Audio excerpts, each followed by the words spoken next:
233 years ago, a bunch of guys got together right over there, and they wrote a letter to their king. And it was a very well thought out, very eloquent letter, but it basically boiled down to this. Dear King George, you're not the boss of us.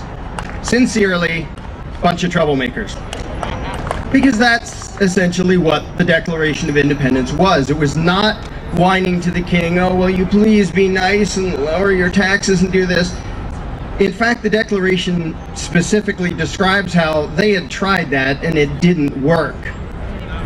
Now, for all the parades and celebrations and picnics and fireworks that are going to go on today across this country, all the millions of people engaged in this celebration, how many of them actually think about what the Declaration of Independence was? What those people did? Those people were criminals. They were tax cheats. They were traitors.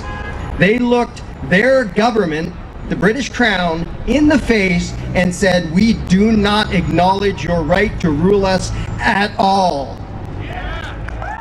How many people celebrating across this country today actually support that kind of radical extremist action and attitude that you can go to your own government and say, we're not going to obey you anymore. We do not acknowledge your right to rule us at all ever again.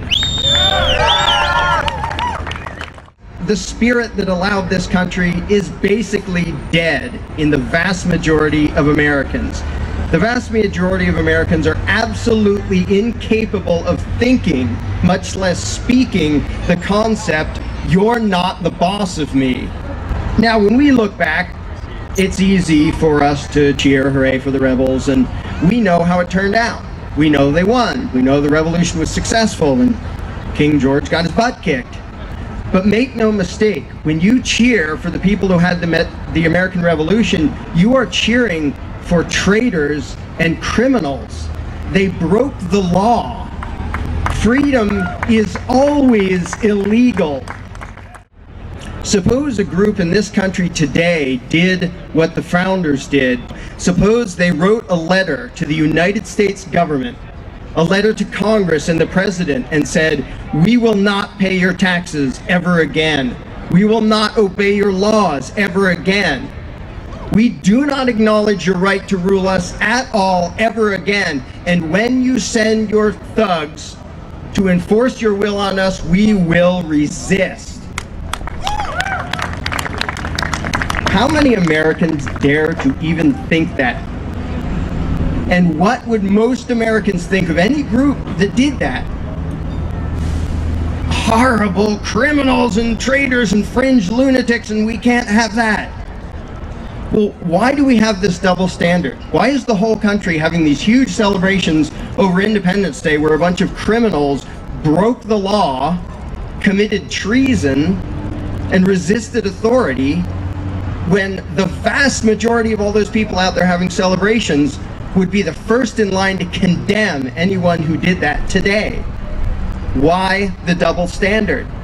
In short, the spirit of resistance, the ability to say, you're not the boss of me, is gone from the vast majority of American culture. It has been trained out of us. And why is that? It's not just bad luck. It's not a coincidence. For years and years and years, the churches, the schools, the media, the government, society in general has taught us one rule above all else. Obedience to authority is the highest virtue, and disobedience is the worst sin. That is the message that comes through everything else.